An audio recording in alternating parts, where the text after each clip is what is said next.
Germany won the First World War by 1916 without a single shot being fired on German soil.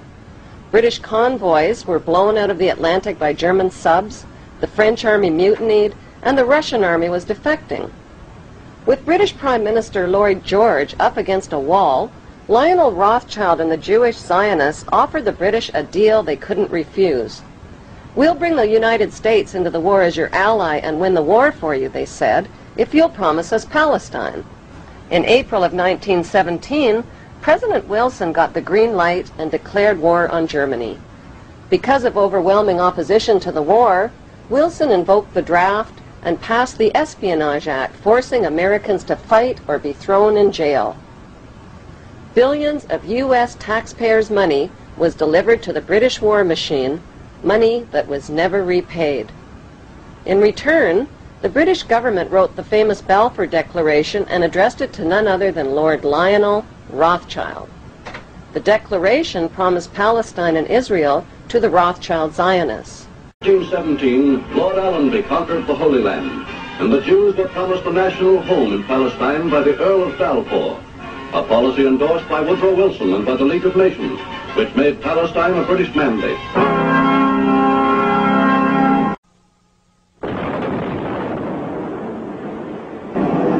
With the fall of Nazi Germany, the Rothschilds wasted no time waving their Balfour Declaration at the British government and reminding them of their written promise to give them Palestine. But how could the British promise the Arab land of Palestine to the Jews? In 1917, the British parachuted free opium and hashish to the Turkish troops and stole Palestine from them. One ingenious stratagem was to parachute hashish and opium to the Turkish troops to try to keep their minds off the fighting. Allenby's strategy worked brilliantly.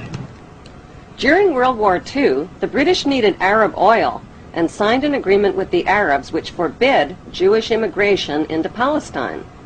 Then at the end of the war, the British broke their agreement with the Arabs and allowed the Rothschild Jewish Zionists to smuggle hundreds of thousands of Jews from around the world into Palestine. To win public support, the Rothschilds, who owned Reuters and the Associated Press, bombarded their media empire with images of homeless Jewish Holocaust refugees crowded together in ships off the coast of Palestine. On October 24, 1945, the bankster pirates gave birth to their most powerful weapon of global control, the United Nations. According to plan, the British pulled out of Palestine and gave the land to the Jewish Zionists. These Zionist extremists call themselves God's chosen race of people and believe they have a God-given right to the land of the Palestinians. It is important to know that the land now called Israel was originally called Canaan in ancient times. Canaan was populated by the Canaanite people, who were the ancestors of today's Palestinians imprisoned in refugee camps in Israel. About 3,500 years ago, the Semitic Hyksos kings ruled Egypt for 100 years, but were expelled from Egypt into Canaan. The Egyptians called these Hyksos people the Habarus, which means Hebrews. These expelled Hebrews invaded and conquered the land of Canaan and changed the name of the land from Canaan to Israel.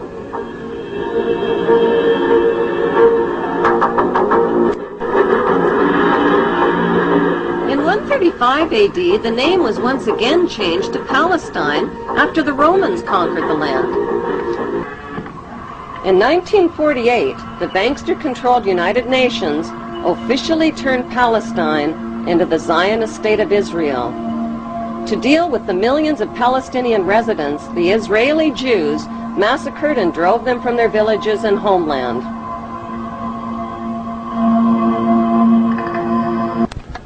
The Jews herded the Palestinians into two separated regions called the West Bank and the Gaza Strip. The Rothschilds soon began financing Jewish Holocaust refugees to build illegal Jewish settlements on Palestinian land. These illegal Jewish settlements set the stage for Israel's Prime Minister Ariel Sharon's reign of terror against Palestinians who dared to defend what was left of their stolen homeland.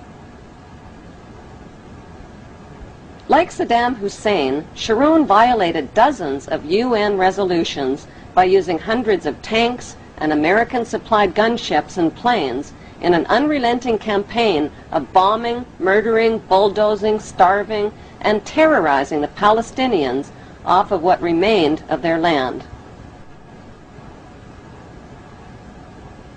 In violation of international law, Israel also secretly developed over 100 nuclear weapons of mass destruction capable of vaporizing the entire Middle East.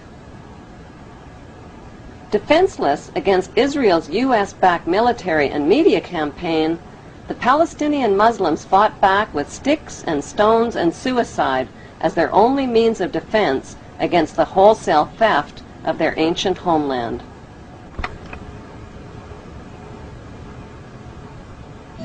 The story of the Bible was written by Hebrew Jews, who tell us that the Hebrew Jews are God's chosen race of people. Bible prophecy predicts that they will one day rule the world from their temple throne in Jerusalem, and that the world's King of Kings will be a descendant of King David and King Solomon of Israel. That is what Bible believers all over the world believe will come to pass. To turn this Bible prophecy into a reality would demand the cooperation of world leaders. It would also mean building a third temple in Jerusalem over the ancient ruins of King Solomon's temple. But there is one giant-sized problem. A sacred Muslim shrine called Dome of the Rock was already built on top of the ruins of Solomon's temple in the 7th century. It still stands majestically today in the heart of Jerusalem, and it would have to be destroyed.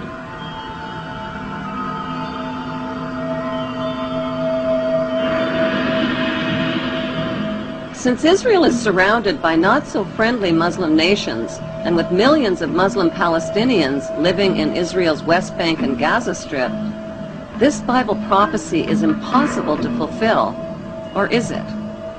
Like a screenplay for a movie, the Bible story was written by Hebrew Jews. But who is the director and the producer?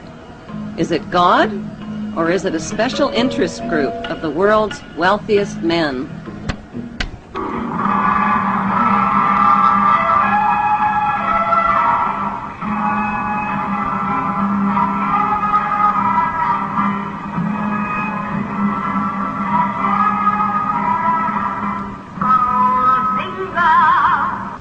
The Rothschilds, whose front companies had helped finance Hitler and the Jewish slave labor camps, had turned Jewish Holocaust victims into victimizers. Imprisoned inside barbed wire refugee camps, the Palestinians began to resemble the victims of Nazi concentration camps. According to author Simon Schama, the Rothschilds own 80% of the land of Israel. Even the flag of Israel flies the hexagram symbol from the Rothschild family's red shield. The hexagram has 6 points, 6 triangles, and 6 sides on the central hexagram. The numbers 666 are associated with the biblical prophecies that predict an apocalyptic Third World War. The Rothschilds bought Reuters in the 1800s. Reuters then bought the Associated Press, which selects and delivers the same news stories to the entire world, day after day. They have controlling interest in 3 major television networks and easily avoid media attention since they own it. Until recently, they owned and operated England's Royal Mint and continue to be the gold agent for the Bank of England, which they also direct. They control the LBMA, London Bullion Market Association, where 30 to 42 million ounces of gold worth over $11 billion are traded daily. The Rothschilds earn millions weekly just on transaction fees alone. They also fix the world price of gold on a daily basis and profit from its ups and downs.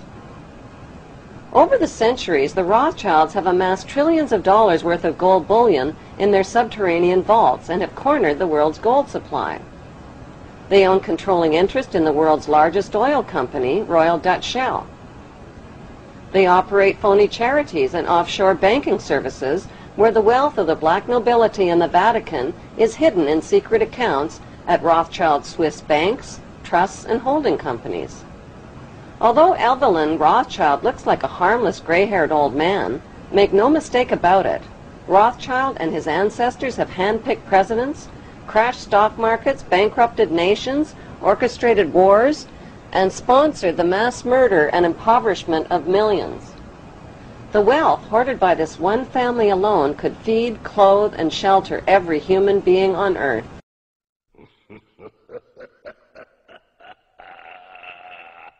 Ha ha